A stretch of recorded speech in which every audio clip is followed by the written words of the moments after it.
दीजिए हमें कोई बाइट नहीं देना। अच्छा मैडम, कुछ कैसा स्वास्थ्य है? कैसा स्वास्थ्य है? स्वास्थ्य तो सही है, कमजोर हो गए हैं जी। इतनी गर्मी है, एक कोठरी में जो रहेगा कैसा स्वास्थ्य होगा। और कुछ बताया मैम? जी अरे बताया कुछ, क्या बताया कैसी तबीयत है? मतलब क्या वो मतलब कुछ कमजोर ज्यादा हो गए क्या? है हाथी थोड़ा पीछे है। कमजोर तो हो गए, कमजोर हो गए तो हाथी थोड़ा हाथ दे बेटा। मैम क्या कहेंगी, क्या बोला उन्होंने आपसे, क्या बोला? उन्होंने कुछ नहीं बोला। नहीं तो जब अभी आपका बेटा मिला था तो बोले थे कि उनकी स्वास्थ्य नहीं ठीक है। हाँ जी, स्वास्थ्य तो नहीं ठीक है, मैं बता तो रही हूँ। जमानत को लेकर क्या आजम परिवार अखिलेश यादव से नाराज हो गया है? अखिलेश से नाराजगी के बाद आजम परिवार का कोई ऐसा कदम रहेगा जो समाजवादी पार्टी को 2027 के चुनाव से पहले बड़ा झटका देता नजर आएगा? हाल फिलहाल में देखा गया कि आजम खान से मुलाकात करने के लिए जेल पहुंचे थे अब्दुल्ला आजम और उसके बाद उनकी पत्नी तंजीन फातिमा, उनके साथ उनका बड़ा बेटा भी नजर आया था। बड़े बेटे ने भी अपनी बात रखी जो ऑन कैमरा मीडिया के सामने बहुत कम बात रखते थे। लेकिन फिलहाल चर्चा ये हो रही है कि क्या आजम का कोई ठोस कदम रहेगा। पीछे आप जो तस्वीर देख रहे हैं ये आजम और मायावती की तब की तस्वीरें हैं जब साल 2019 में सपा बसपा ने गठबंधन में चुनाव लड़ा था।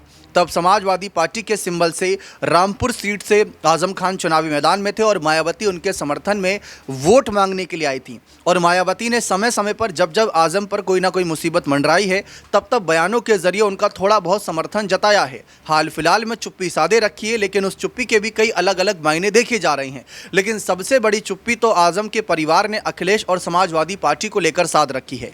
हाल ही में तंजीन फातिमा जो आजम खान से मुलाकात करने के लिए जेल पहुंची थी और उनके साथ उनका बड़ा बेटा भी नजर आया था, तो उन्होंने मीडिया के सामने क्या बात रखी थी कि आजम की तबीयत कैसी है, जेल के अंदर क्या उनकी स्थिति है। तो आप उनका पहले पूरा बयान सुनिए। तबीयत है, क्या बताया उन्होंने? कमजोर हो गए। नहीं तो क्या बोला? कुछ जमानत को लेकर क्या है? अरे अरे अरे निशान, अरे बाइट की बराबर दी। अच्छा जाने तो दीजिए हमें कोई बाइट नहीं देना। अच्छा मैडम, कुछ कैसा स्वास्थ्य है? कैसा स्वास्थ्य है? स्वास्थ्य तो सही है, कमजोर हो गए हैं जी। इतनी गर्मी है, एक कोठरी में जो रहेगा कैसा स्वास्थ्य होगा। और कुछ बताया मैम? जी अरे बताया कुछ, क्या बताया कैसी तबीयत है? मतलब क्या वो मतलब कुछ कमजोर ज्यादा हो गए क्या? है हाथी थोड़ा पीछे है। कमजोर तो हो गए, कमजोर हो गए तो हाथी थोड़ा हाथ दे बेटा। मैम क्या कहेंगी, क्या बोला उन्होंने आपसे, क्या बोला? उन्होंने कुछ नहीं बोला। नहीं तो जब अभी आपका बेटा मिला था तो बोले थे कि उनकी स्वास्थ्य नहीं ठीक है। हाँ जी, स्वास्थ्य तो नहीं ठीक है, मैं बता तो रही हूँ। जमानत को लेकर क्या है बात? कब तक कुछ आगे क्या चल रहा है? जमानत की प्रक्रिया चल रही है। और क्या बताया जेल में क्या सुविधाएं मिल रही हैं कि नहीं मिल रही हैं, कि तबीयत कैसे, नहीं तबीयत कैसे खराब? ज्यादा बेहतर जान सकते हैं क्या सुविधाएं मिल रही। तबीयत कैसे खराब हुई? क्या कैसे नहीं खराब हुई, बस इतनी ज्यादा गर्मी, एक कोठरी में रह रहे हैं तो पंखा उंखा भी नहीं लगा है, कूलर वूलर भी नहीं लगा है क्या? अब ये सब तो मुझे नहीं पता। नहीं आप भी गई थी ना, तो इसीलिए कुछ इस तरह का बता दिए थोड़ा सा। जी खाने पीने का कुछ, खाने पीने का ऐसा कुछ नहीं। अब आप लोग लगातार यहाँ मिलने आ रहे हैं, समाजवादी पार्टी का कोई भी नेता आजम जी से मिलने नहीं आ रहा। एक समय ऐसा था कि लोग आजम जी से लगातार मिलते थे, टिकट की पैरवी करते थे, क्या कहेंगी? मैं इस पे कुछ नहीं कहना चाहती, ये समाजवादी वाले खुद ही जाने। ये आज अपने फादर से मिलने आए, क्या बात हुई? कैसी तबीयत है? क्या बात हुई मुलाकात है? देखिए जेल तो जेल है, जेल में कौन अच्छा रह सकता है? कोई भी जेल में अच्छा नहीं लगता, खराब है। नहीं तो कैसी तबीयत कैसी उनकी? स्वास्थ्य मतलब क्या?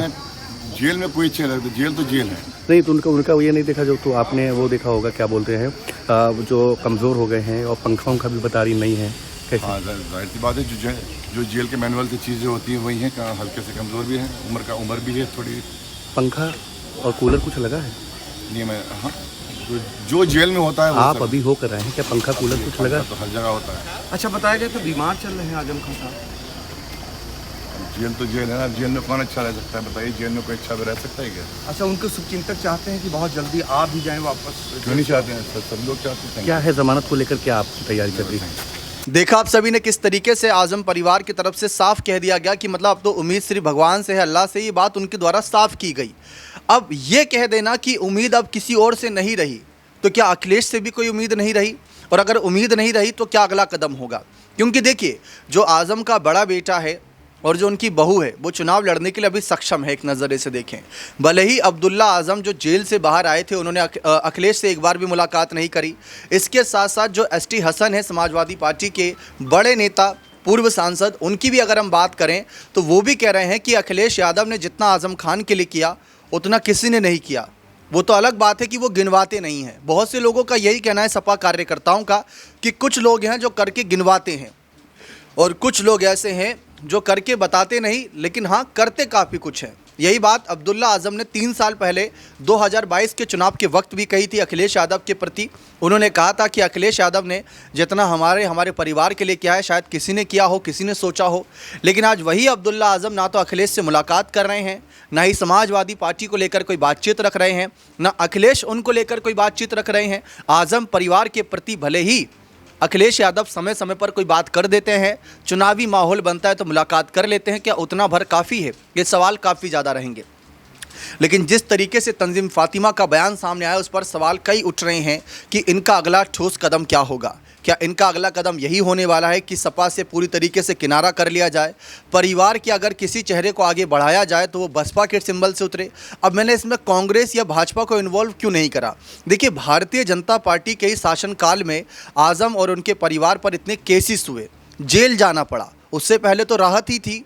अब ये साजिश के तहत कहें या फिर कहीं ना कहीं जो उनके बुरे कर्म थे उसकी सज़ा कहें, जो ठीक लगे वो कहा जाए। लेकिन इस बीच जिस तरीके से अब्दुल्ला का रिएक्शन है, जिस तरीके से तंजीम फातिमा का रिएक्शन है, जिस तरीके से आज़म खान भी कोई बात नहीं कर रहे, ये बहुत बड़ा चुनौतीपूर्ण बनना है। अब एसटी हसन ने यह भी कहा है कि अगर आज़म खान का परिवार कल को चुनावी शिरकत नहीं भी करता है तो उतना बड़ा असर नहीं पड़ेगा। ये बात माना जा सकता है। क्यों? क्योंकि 2024 के लोकसभा चुनाव के वक्त ऐसा बिल्कुल नहीं था कि आज़म परिवार के बिना कोई मुस्लिम चेहरा नहीं जीता हो। काफ़ी मुस्लिम चेहरे जीते हैं। अब हम रामपुर सीट का एग्जाम्पल ले लें तो वहाँ से भी एक मुस्लिम प्रत्याशी को उतारा गया जो बिना आज़म खान की अनुमति के थे, यानी कि वो अखिलेश का फैसला था। रुचि वीरा जो थे वो आज़म खान का फैसला था। अंतिम समय में एसटी हसन को पीछे कर रुचि वीरा को आगे करना बहुत बड़ा फैसला माना गया था उस समय। लेकिन आज की हकीकत ये है कि आज़म खान अगर ज़्यादा ज़मीनी स्तर पर नज़र भी ना आए तो शायद अखिलेश को लग रहा है कि हमारी पार्टी मजबूत है। लेकिन इस बात का संकेत भी मिलता है कि अखिलेश यादव जब भी कोई चुनाव होता है तो वो स्टार प्रचारक की सूची में अखिलेश यादव आज़म खान और उनके परिवार के सदस्यों को जरूर ऐड करते हैं। और आज भी समाजवादी पार्टी के महासचिव पद पर हैं आज़म खान, ये बात भूलनी नहीं चाहिए। लेकिन कभी अखिलेश सरकार में मिनी सीएम के तौर पर जाने जाते थे आज़म खान, आज वो धीरे धीरे उस हाशिए पर जा रहे हैं जिसको लेकर चर्चा है कि जो हाल मुख्तार का हुआ जेल के अंदर, क्या वही हाल कल को आज़म का तो नहीं होगा? इस पर बहुत बड़ी बहस छिड़ी हुई है।